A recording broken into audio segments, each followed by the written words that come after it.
Hello everyone and welcome to Women in Exhibitions series part number 3, Closing the Pay Gap. My name is Martin Fullard and I'm the editorial director at MASH Media and at Exhibition News, who proudly support this series of webinars. Now today I am joined by an absolutely stellar lineup of panelists from experience all around the world. This is one of the most international panels I've ever really been involved with. It's absolutely fantastic. Now, we obviously want to get you guys engaged. So I'm going to ask everyone to make good use of the Q&A function, which you'll find at the bottom of your Zoom panel. We will have time for questions at the end, but please do send them throughout the session. And if we do see anything that I think might be interesting or relevant to what we're talking about at that moment, we will see if we can get one of our panelists put on the spot by putting it to them. Now, I'm delighted to introduce our panel, who I'm now going to ask to introduce themselves and outline a little bit about their experience, who they are and what they're going to be bringing to the conversation today. So maybe, David, could we start with you, please? Tell our audience who you are and what your experience is. Yes, thank you. Thanks for the introduction. Thank you for having me on this occasion. It's great. And also, hello out there to the audience. Unfortunately, we can't see every one of you. I'm David. I live in Germany, near Munich to be precise. And I'm not from the exhibition industry. My background is in the legal industry, where I've been working for about 20 years as a business development manager. And I represent the T in LGBT. So with regard to today's topic, actually, I have been on both sides of the table of pay discussions. So I've negotiated my own salary as a woman and as a man. And as a line manager to other people, I've also negotiated people's salaries as a man and as a woman. So I think and I hope I can bring various perspectives to this discussion today. Thank you, David. Janice, if I could ask you, please, to introduce yourself to our audience. Sure, thanks, Martin. I'm Janice Rogers, and I'm the Corporate Vice President of Human Resources for Diversified Communications. We're an exhibition organizer based in Portland, Maine, so I'm the United States representative today. I've been with Diversified for 25 years. I've been in HR for longer than that, so I've had the opportunity from my seat to see the pay gap issue and help address it from a systemic perspective, making sure that women are getting elevated into higher roles in the organization, making sure that salaries are equitable, and making sure that people are getting paid appropriately for the work that they're doing. So I'm really excited to be here today and also to hear from my fellow panelists. Thank you.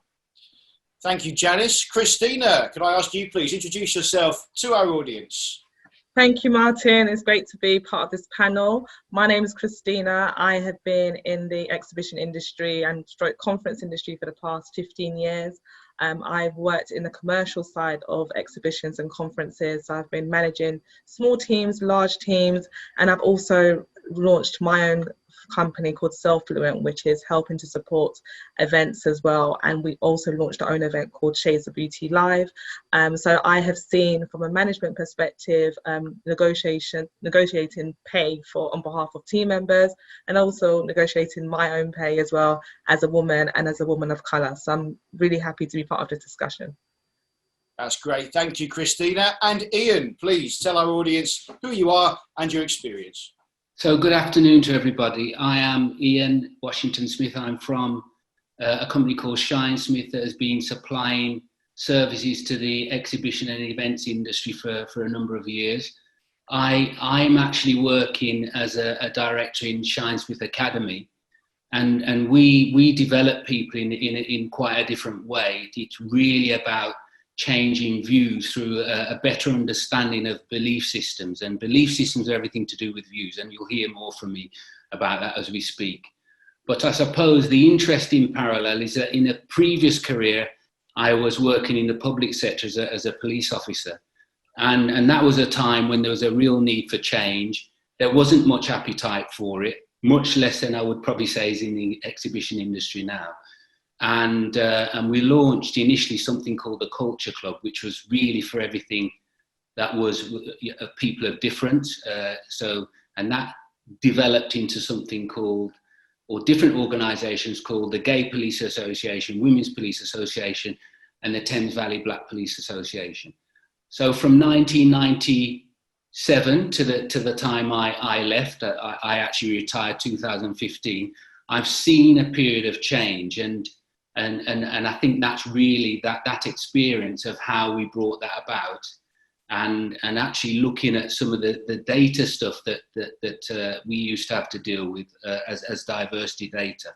I think will really inform some of the way forward for the initiatives that are taking place today. Thank you, Ian. Now, I think before we really kind of get into the real meat of what we're discussing today, I think maybe we should maybe set the scene. And I'm keen to get the opinions of all four of you really about what is your assessment of where we are now? Has pay disparity between men and women increased or decreased over the last decade? So a bit of a state of the nation. Maybe David, you could start us off with your views, please.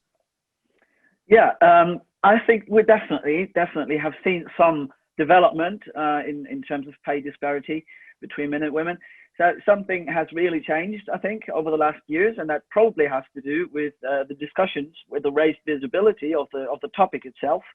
But I think I can say, at least from my perspective, and that is from the professional services / legal industry, that, well, in my industry, that's the professional services world, the gender pay gap has never been as big as in other industries. And that has to do with the fact, and that I can speak for the German legal services world there, that from the very beginning, since 20, 30 years, I think salaries have been relatively transparent. Relatively transparent means that we have media, for example, in Germany, who are reporting about salaries in various law firms. And actually law firms are publishing, at least for legal associates, they are publishing the salaries. Of course, there are bands, so what they publish is not what you might get, but it's quite transparent, or it has been quite transparent, at least for the past, let's say, 15 years. Although, that said, in other industries, and I can say that for Germany as a whole, there are still considerable gaps, and these are still part of the public discussion. Thank you, David. Janice, could I come to you for your views, please? What's your view of the state of the nation? Sure, thank you. We definitely are making progress. Just looking at the statistics from even 10 years ago to today, at least in the United States, and I would guess that it's probably similar in most other parts of the world. Women were earning about 77.5 cents on the dollar to men's dollar in 2010. That's increased to 80 cents. So some progress, but it's very slow. And I read that at this pace, women are not expected to earn pay parity until 2059. So we've got a ways to go. But there are improvements. I don't see a lot of pay transparency in the United States. So that's an issue that I think needs to be addressed. People need to get paid the same salary for the work that they're doing if they're doing the same work, regardless of whether they came from a lower base somewhere else. And so negotiating that fairly is really important. There is some legislation that's been passed recently that's helping people with pay equity. We're starting to see employers not ask about salary history anymore, which I think is important if you're a female and you've been subject to a lower base or discrimination. That can follow you throughout your career. And if you're constantly asked what your salary history is, it's not going to change. So there's definitely some steps in the right direction, but we certainly have room to grow. Thank you, Janice. Christina, could I get your views, please? Where do you think we are now broadly? Yeah, I largely agree with Janice and Dan as well, like in terms of the UK, in terms of progression. I feel like there has been some major changes, and I think one of those in the UK is that women have now been given a lot more leadership role, but it's not to say that the gender gap still exists. So for those same roles that women are now given bigger leadership roles for, what they're being paid and what the equivalent of a male being paid in that same role, the gap still exists. And just looking at some of the data for the past 5 to 10 years, the movement hasn't been major. It's been, I guess a couple of cents on the pound. So I still believe that there's still a lot of work to be done. And, just regarding to what's happened recently with Black Lives Matter and the race, there's a race gender pay gap that also exists that I'm sure we're going to be asking more questions about later, Martin. So I'll leave that there, but definitely still more work to be done. Yeah, that's a really good point. I'm pleased you touched on that. We are going to come circle back to that issue later on in the discussion. Ian, could I turn to you now, please? What's your assessment of where we are now? Do you think there's been any notable progress over the last decade? I think I'd say, is it about pay or is it about promotion? Are we getting people to the positions that they deserve to be in because the organisations are operating within their values and taking people to those places? Or because there's some people who are closed-minded and want to see more of what they've already got, and some people who have the potential to get there but don't actually think that they're good enough to get to where they want to get to. Those are the sort of things that I see, and I see are the real challenges. Absolutely, and I think by virtue of the fact, we're here in the 21st century and we're here today still discussing this, it kind of suggests that we haven't really made as much progress as perhaps we'd like to think we have done. The old fashioned model of the patriarchy, is it still prevalent? So David, I'm going to kind of come back to you. Do you think this is a bigger problem in the exhibitions industry than others? But how do we kind of compare to other sectors? Because you come from outside of our exhibitions world. We're kind of curious for your take, really. Yeah, okay. I think probably the exhibitions industry, and please, I'd like to apologize if I'm promoting any misconceptions. That's just my very subjective view from the outside, as you said. In industries where there's a tendency to have more women employed, I guess the gender pay gap is potentially bigger than in other industries where employment, the workforce is more balanced between men and women. We see that, for example, in the care sector. The care sector is a sector where definitely many more women are employed as men, and the payment or the salaries in that sector is not very good. So if you add that to a total statistic, you will get a huge weight for lower payment for women because they are working in a low pay sector. And I think that brings us to the root of the problem. Lower paid, many women work in lower paid professions, and many men work in higher paid professions. So that's maybe one of the causes for the gender pay gap. And if you look at industries in an isolated manner, there might be not the differences might be detectable between the industries, and within one industry you might see larger pay gaps here, smaller pay gaps there, just like for the professional services world, where salaries are relatively transparent, like I said in the intro. That's very fair points indeed. Janice, I see you kind of nodding your head in agreement. I mean, what's your sort of take on that? Is the problem bigger in the exhibitions industry, do you think? I don't know if it's bigger in the exhibitions industry, but I absolutely echo many things of what David said. Certainly, our industry is made up of primarily females. It's usually about 65% female to 35% male. And in the lower paid jobs, as David was talking about, like a coordinator role, which is sort of an event, all hands on deck doing all sorts of things for the events, those roles are occupied by 80% female, 13% men. So that is an issue. It's interesting. We've been doing salary surveys for the last 3 years through the Society of Independent Show Organizers. And when we did the survey in 2018, the pay gap between men and women was, women were earning about 81 cents on the dollar to men. In the more recent data that we've just gotten, it's actually improved to 90%. Now, this is 2,300 incumbents across the industry. It was about 31 companies reporting their data. So it's not the whole industry, but it's a good subset. So I was interested to see that improvement. And I do think that it's about, I'll echo something that Ian said, getting more women in senior positions and positions of management and leadership, because that helps to obviously increase their pay base and increase and decrease the pay gap. It's also about getting more men into these coordinator type roles.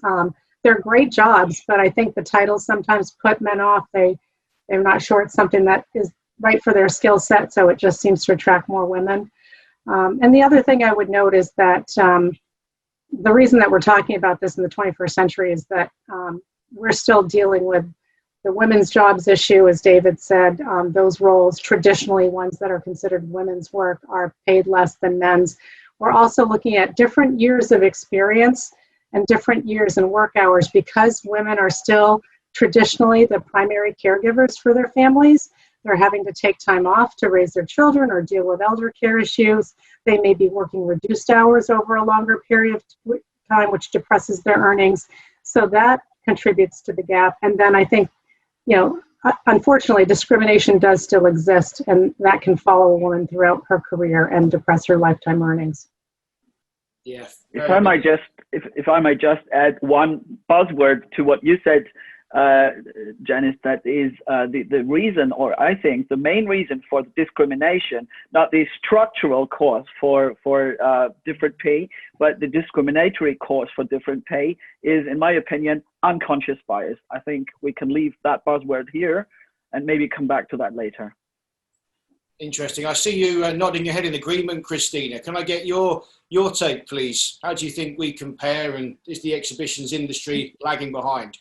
Yeah, I feel like the exhibition industry is one of those industries that is still quite in its dinosaur in terms of the way that the hierarchy works.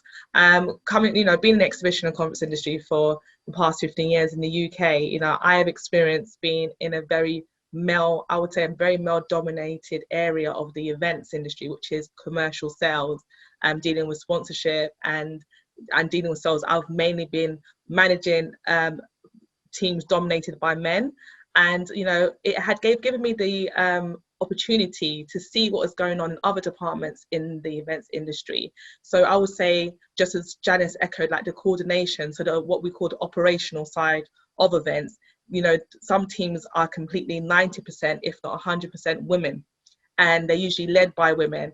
And in my experience, I've seen those women had to vie for opportunities, and they're usually the lowest paid women in the organizations that that I've previously worked for. So but I have in that same breath, I have seen that in the sales departments of these events industries and in the exhibition industry, men generally do get paid a higher wage, and in all honesty, probably work on average a lower per day, probably a lower hourly day than women do, because the women in the operations departments maybe work longer hours, maybe 16-hour days, or probably have longer shifts, because doing that job is quite a hard task. So just even the job at hand and what each job takes on the tasks that you need to do those jobs, like there is definitely an issue there, and I do feel there's still a lot more work that needs to be done to address that in the exhibitions industry. Just looking at through my own experience and being a woman in a very male dominated area of the events industry, such as sales, I've seen women that have come and go, and they've literally come and go because they've realized or found out that they're not being paid equally to their colleague who's doing practically the same job, or they're not given the same opportunities for progression. As Ian said, are we not just talking about the gender pay gap, we're also talking about the promotion, because the promotion is the opportunity to close that gap.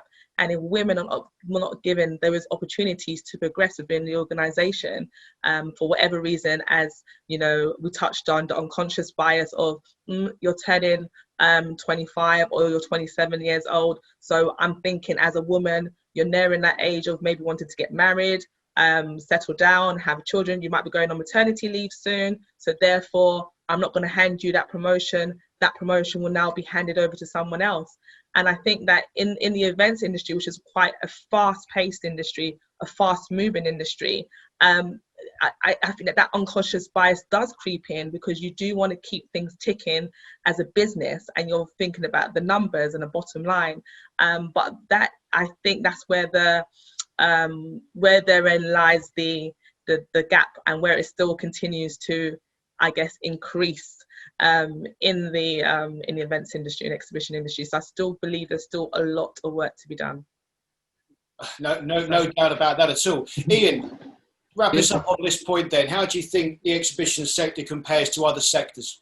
So many good points, Christine, and I just wanted to pick up on the point of unconscious bias, because quite often we say it and we think we can't do anything about it, and it does cause problems. And we refer to it as a process of change, where you're first made aware of it, you move into adaptation, and then you move into anticipation. That's how you overcome it, because you've got to bring what is unconscious into the conscious mind, do something with it, and then move to the broader mind thinking. Because most people approach problems from a conditioned way of thinking, where they've been thinking this way a long time and they continue to think like that in a particular situation because they're comfortable with it. It's not necessarily because they're overtly discriminatory or racist or etc., etc. Sometimes it's because without their conditioned thinking, they move into fear and they move into rigidity because they don't want to change the way they think. So sometimes we've got to go a little bit more aligned to how we're going to change the way they think. Now, just to answer your question, Mark, if I knew this when I was in my first career, then yes, I would have done things very differently, and the advice I would have given would have been very different. But knowing it now, I think there's a lot more that organisations can do in order to change some of these things that create bottlenecks in their business. Because we all know that the diversity business case is a really compelling one. So what stops us doing it? It's these bottlenecks and it's these ways of thinking. That's a very reasonable point. Absolutely. Now, obviously acutely aware that we have obviously representation from Germany and the US, and of course you guys here, Christina and Ian, are in the UK. But I want to just try and get my head around what the law says. Now, I know law land to land. So maybe, Ian, if I could just stick with you on this one to just discuss maybe the UK's legal standing. Are there obligations on employers to tackle this? Are they being ignored, or are they just not enforced? Yeah, there's been equal opportunities legislation, which has been around from the 90s, or it might even be before. I'm not sure the exact date. And that gives a legal case for us as employers not to discriminate against employees, and about fairness and having means of measuring fairness, all those sorts of things which are the HR day job. I think the problem is that we still haven't been able to deal with the aspect of changing the way that people think.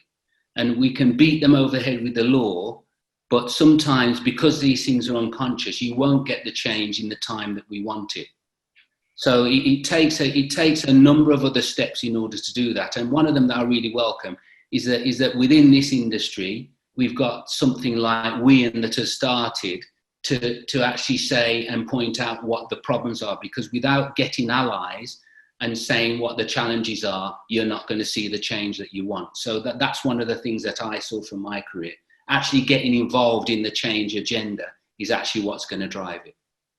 That's really interesting. Christina, do you want to jump in? Have you got a comment to add there about the UK scene as far as legislation is concerned? Yeah, I mean, as Ian mentioned, the Equality Act is there to help guide employees and HR departments to do the right thing. But we cannot ignore that when a manager and a HR person come together and have a meeting, unconscious bias does creep in, and numbers and pressures of business pressures do come into play. And the discussions, as I mentioned points before, being a woman, maybe you make an announcement and the week before say that you're just got engaged to your fiance. That unconscious bias does creep in, and you do want to make your 1 year, 2 year, 5 year plan as a business, and you want consistency and you want permanency, and unpredictability of a woman maybe going on maternity leave, I think completely plays a part in that part of the decision making, and we can't ignore that. The other thing that plays a major part as well, is that the camaraderie. And we did say we might touch on race, but I just might as well bring up now. Sometimes cultural differences and not understanding each other may play a part in, especially, I feel like especially in the exhibition industry. In the exhibition industry, There's such a massive social aspect to it as a job. When you go to your events, you're socializing, you're mingling.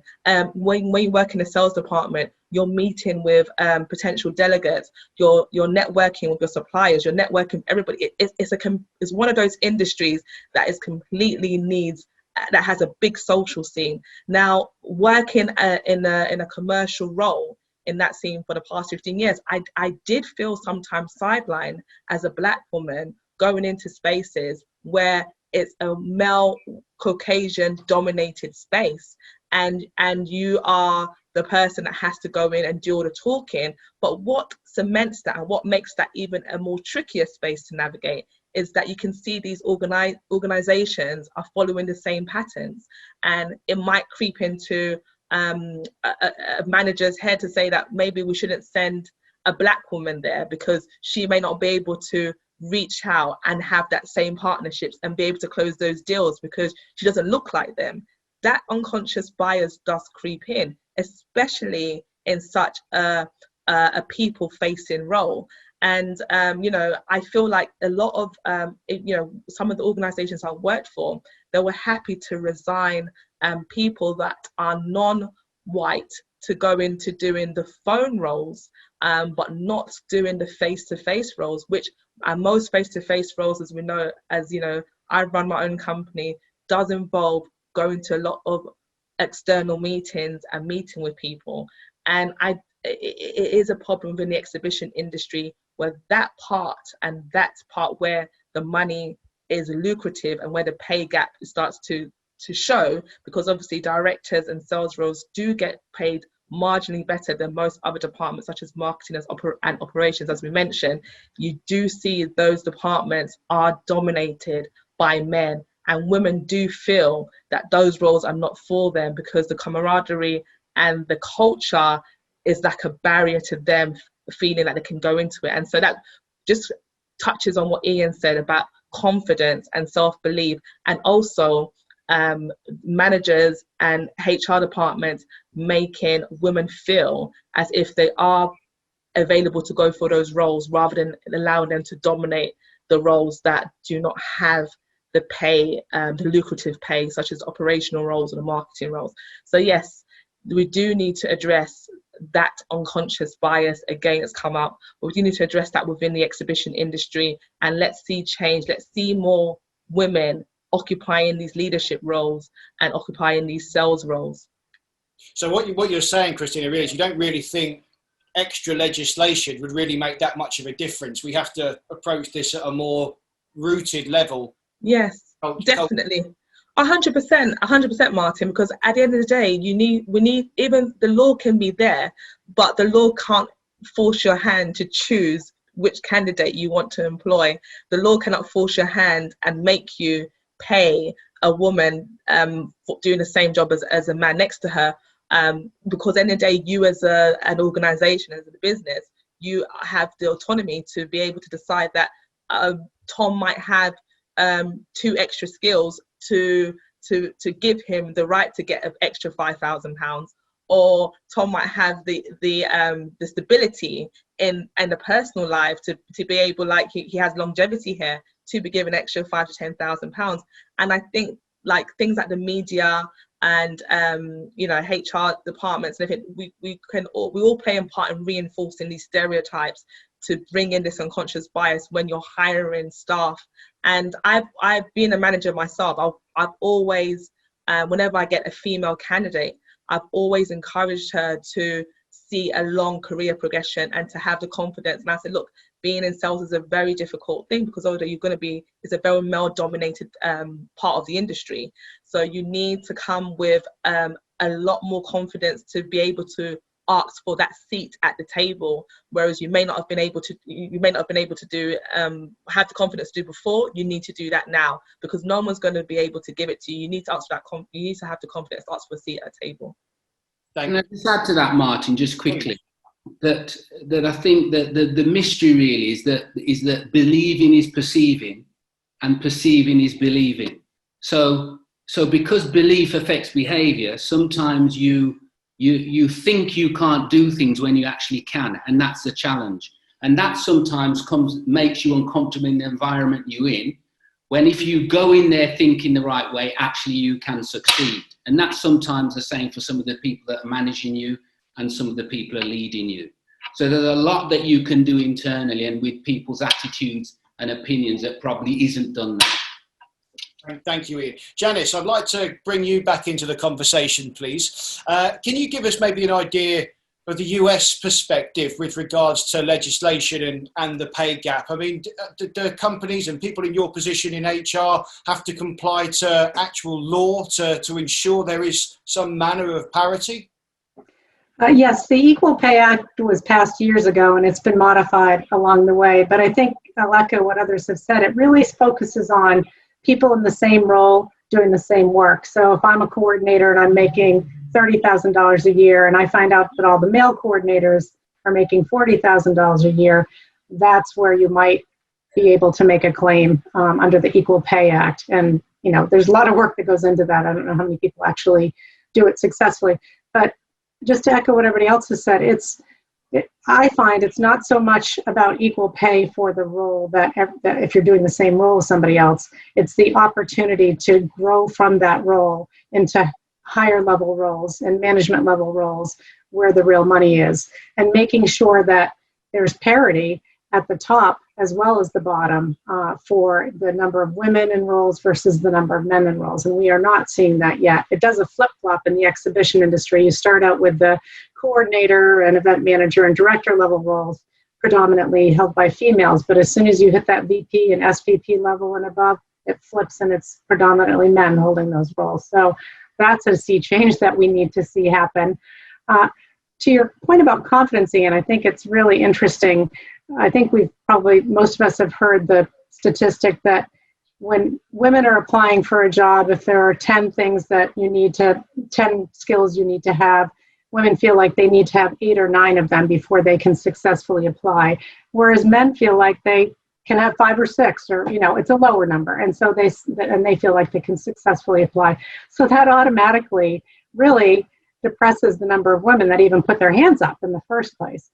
And then to Christina's point, there's so much going on with sort of the unconscious bias and the behind the scenes networking and, you know, people making sure that they're connecting with the right people in the organization to help their careers. And we just need to be able to do more of that and more work with women on that. We need to help increase their visibility.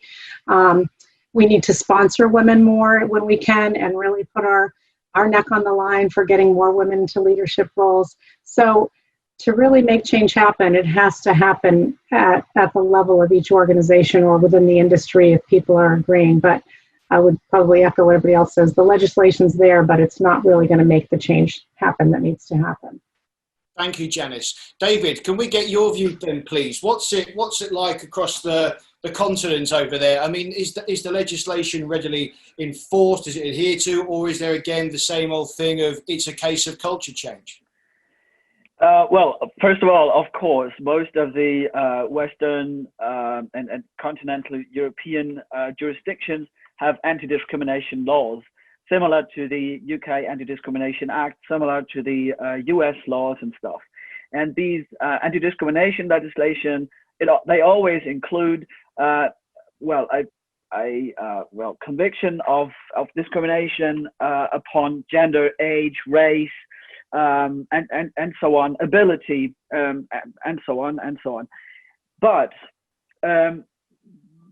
although in a very general sense, these anti-discrimination laws are good to have, and in parts they are really working in terms of pay gaps or in terms of salary equality, they do not work because it's kind of not included, and so many people with so many facets of diversity, it's just not included in the very general and very broad anti-discrimination legislation.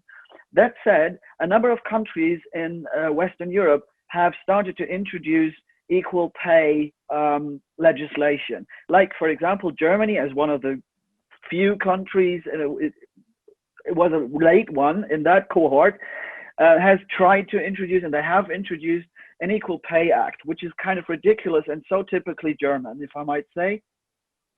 In Germany, the culture, the business culture, does not allow to talk about your salary, and that might be very similar in a number of different countries. Although there is no law that forbids to talk about your salary, it's just a contractual thing. Employers put clauses into the contract that you're not allowed to talk to anyone inside or outside your firm about your salary. So that's because employers don't want people to compare their salaries so that they can have more freedom to just set salaries just like they want to do. But there's no law to actually forbid that. You can if you want to, and you will not be prosecuted for that. But your contract, your employment contract says you cannot talk about your salary. Now, there has been a salary act, an equal pay act introduced in Germany based on a completely anonymous statistic. And this anonymous statistic can only be produced if a significant number of employees in a similar position actually agree to have their own salary fed into the statistic on an anonymous basis. And now, surprise, they have found out that not enough people, that the jobs they are talking about are too diverse, not comparable enough, and not enough in very often, very lots of cases, there are just not enough people agreeing to anonymously disclose their salaries, so that actually if you ask for a statistic, which you are entitled to by the law, you can go to your employer and say, I want to know what people in my firm in similar positions are earning, and you will get an anonymized statistic. But if not enough people agree to feed their anonymized salaries into the statistic, there will be no statistic. Therefore, that Equal Payment Act is a toothless tiger. It's just like a paper tiger. There's nothing behind that. There's no use behind that. But again, that said, I think, and probably the others will agree, that legislation, whether it's sufficiently written or whether it's sufficiently enforced, never does the whole thing. And we know that on the base of what the Anti-Discrimination Act does. Of course, you cannot, as an employer, and we have these laws in place, you cannot turn down an applicant for a job because of the skin color, because of the age, because of the gender, because of the gender orientation or the sexual orientation. But surprise, people do that. They still do that. They turn down the 27-year-old woman because they are fearing that she might found a family soon. They turn down the person of color. They turn down the person with a trans background because they think they will have so and so many surgeries and might be written off sick for years and years and years. Whatever leads people to these unconscious biases and to the thinking that that other people who are more standard, like white, abled, cis, straight, and so on, that they are that they will be performing better than other people. And there's nothing to stop people from doing that, because people are just not giving any reasons for not hiring a person. And without giving any reason, you can only think, it might be my gender, it might be my sexual orientation, it might be the fact that I have revealed that I'm married to a man as a man, or vice versa, but you can only guess. And once you start asking for what's the reason, you will get an absolutely nonsense answer.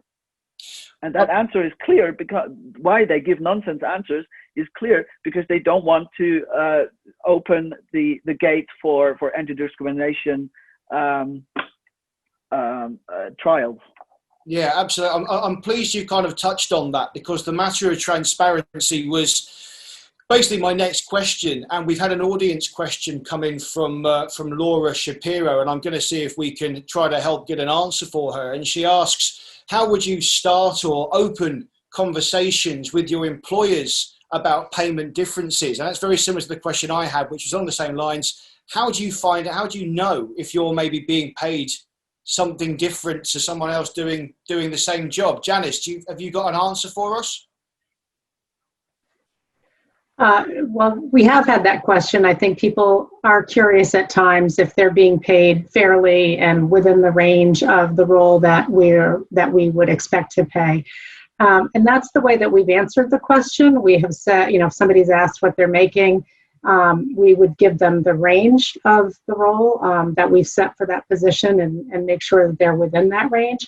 That probably doesn't answer the whole question for them. They want to, and it's we can't really, at this point, we can't really reveal salary data for other people. That wouldn't, I don't think that would be fair or necessarily legal, but we do try to make it as clear as possible that they're at least within the range that they should be paid for that role. Christina, could I get your views on that then, please? How would someone maybe approach this matter of transparency to find out if they are being paid a lesser wage?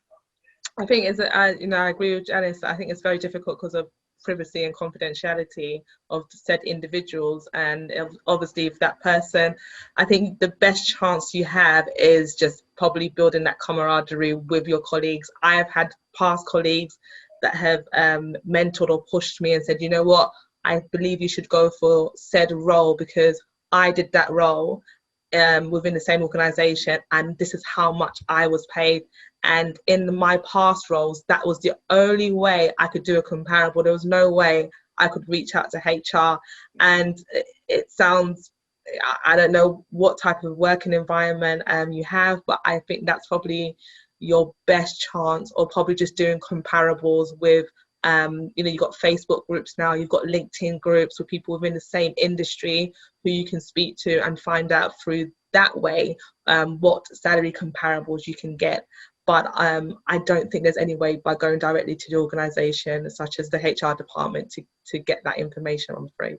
And I think that's the scary part, really, isn't it? And again, this obviously says more about the company, this fictional company we're creating here in question. But if you're seen to be ferreting away, looking to try and find out if you're getting, a fair wage, I guess some people might be worried that would reflect badly on them. If the employer finds out that they're trying to sneak around and find out if they're being paid a fair wage, might be a bad reflection. Is that a fair anxiety, do you think? Can I just answer that one? I think you've also got to think about what is the role of HR in a company. Isn't HR there to prevent those sort of issues occurring? And that's, to me, my understanding of HR is that's their day job. They try to make sure that there's fairness. And how is an organisation going to support a claim like that actually we're paying this person more than that person when they've got the same skills, same experience in this day and age? There's a real reputational damage possibility there if they do that. So I'd have to say, I think when you really understand the role of HR, that would have to be the exception rather than the rule. Absolutely. David, can I get your view then on transparency then? Yeah, so I would like to go back to the other point, like how do you talk about that? How do you raise the issue with your HR or with your line manager when you know or you feel that you might not be paid as much as your colleague doing the same job? Actually, I did that years ago. I must admit that I got the knowledge about my colleague's salary I got it. I didn't ask for it. I just knew his salary. I was in my female role back then, and I found out that my colleague doing exactly the same job that I did earned 25% more than I did. And you can imagine that I was totally furious about that. And it took me a couple of weeks to think of how I would raise the issue, but I really wanted to raise it. And here in Germany and probably in other countries as well, it might be the same. Headhunters have very good market views, have a very good overview of the relevant market, the relevant industry, and the salaries in that market. And of course, I could not quote in that situation how I learned about the salary of my colleague, because that would have been kind of a breach of the contract with my employer.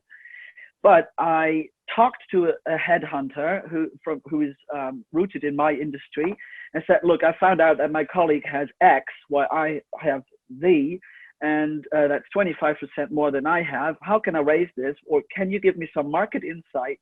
And that headhunter gave me the market insight. So I had something to quote that I could really quote. And I went up to my boss and said, hey, boss, I have an issue here, and I have this market data. So of course I could not reveal that I knew exactly what my colleague earned. That would have been a breach of contract. They said, look, I have market insight from a headhunter, and I know what the market pays in this range of role that I have. And I have to assume that someone has more than I have, or in other words, I'm not having as much as I should have in this role with this seniority in this industry. And that really triggered a change of thinking with my boss. And in the end, I did not end up with a salary rise as much as I wanted, but I ended up with a considerable salary rise. That's really good. Thank you for that, David. Now, I'm conscious of time. We've got just over 10 minutes left, and we've got some really strong questions that have come in from our audience. So if you don't mind, guys, I'm going to turn to those and see if we can put any of you on the spot. We've got one at the top. Oh, where do we start? Choices. I like this one from Patty Lee. Patty writes, there are many unemployed currently as a result of COVID-19. And might the panel share any insights on how to handle pay negotiations in this environment? I guess it's an employer's market if they're looking to bring people in, and maybe in some cases might be an excuse to compress wages. Ian, I see you nodding. Are you able to maybe offer any insight to that? Ian, did you? Yeah, I mean, I would say that it's a difficult situation. You've got to know your value. You've got to approach these things with confidence, but clearly realistic about the way the market currently is. I mean, that's really where I would go on that one. Thank you, Ian. Christina, have you got any advice for Patty? Yeah, I mean, from a commercial perspective, sales is closely linked in with commission. So I would say, analyze the market, analyze your company's present situation, and see if you can add any more skills to the current role that you're doing. Take on extra responsibilities in order to starve off of them hiring another employee and giving you and sharing you those duties, so you're saving them money and helping to make them money. So if you want to negotiate, just assess the business as a whole and look for gaps which you feel that your skills can fill and save the employer money. So it's always has to be in negotiations a win-win situation. Thank you. Janice, maybe I could get your insight on that, please. Sure, those are great points. I was also thinking that do your research before you get into the interview and potentially hiring process, so that you know what the market value of the role is, at least broadly.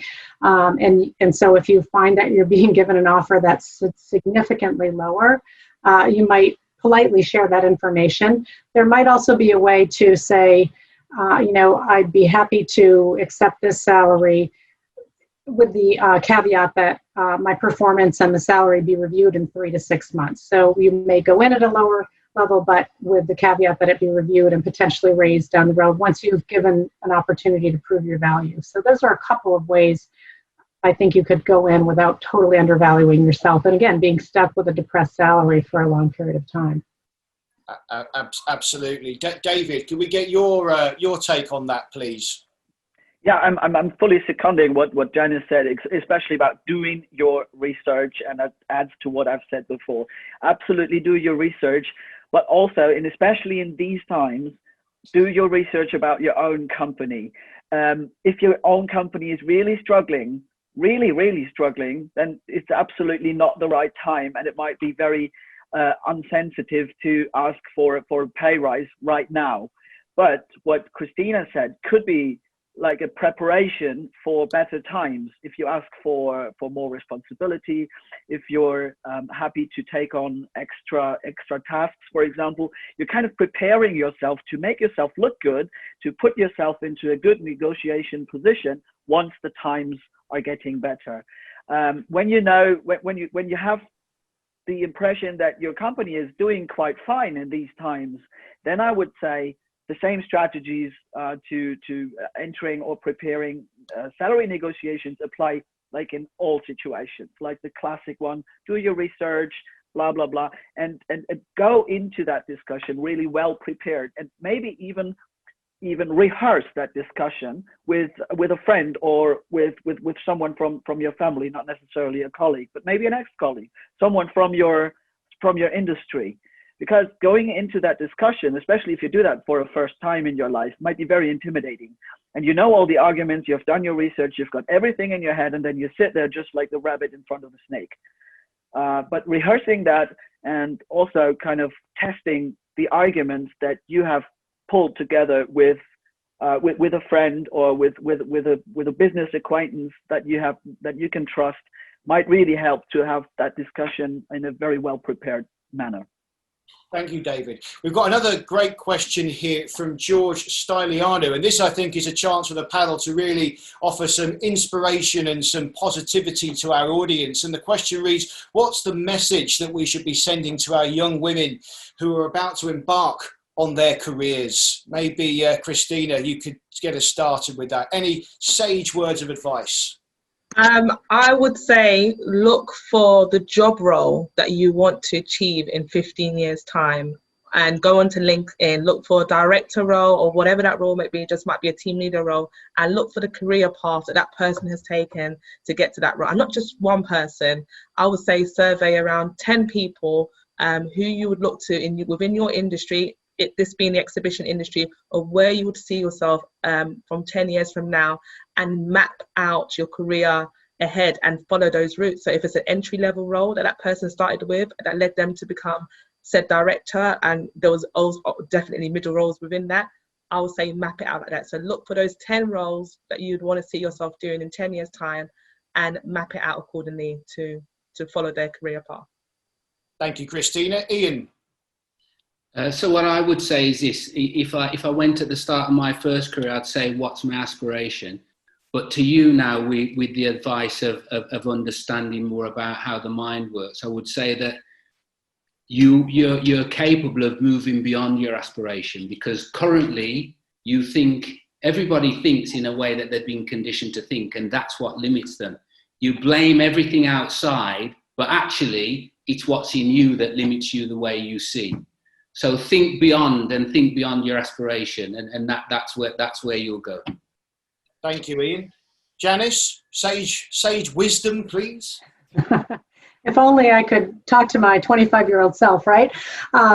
Be bold. Don't be afraid. Don't lose your confidence. The appetite for this conversation and for change to happen is better now than it has been in my entire working history. So strike while the iron is hot.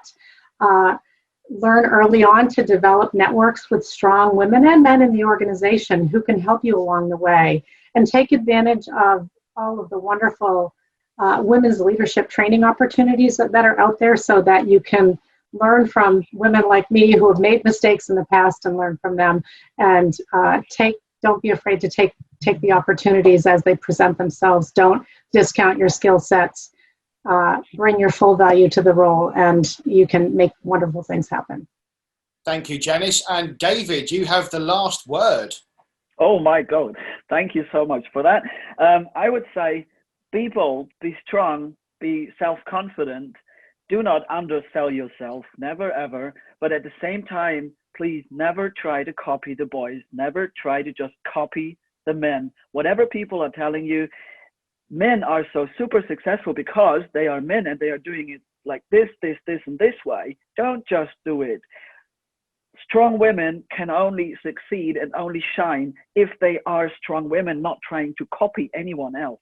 So be yourself, build your networks with men and women, just like Janice said, and learn to network, and don't be shy to do that, because that is one thing that men are really, really, really good at.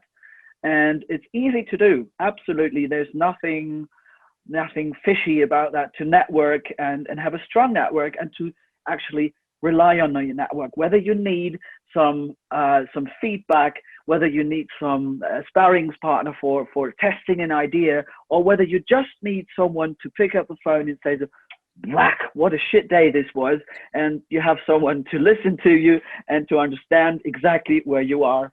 That makes you strong. Thank you very much. And I'd like to thank all of our panelists, David, Janice, Christina. Oh, Ian, sorry, did you want to chip in there and hijack the last word? Success comes from what you believe. That's the key. You have to understand what you believe. Oh, that is a very, very good last word.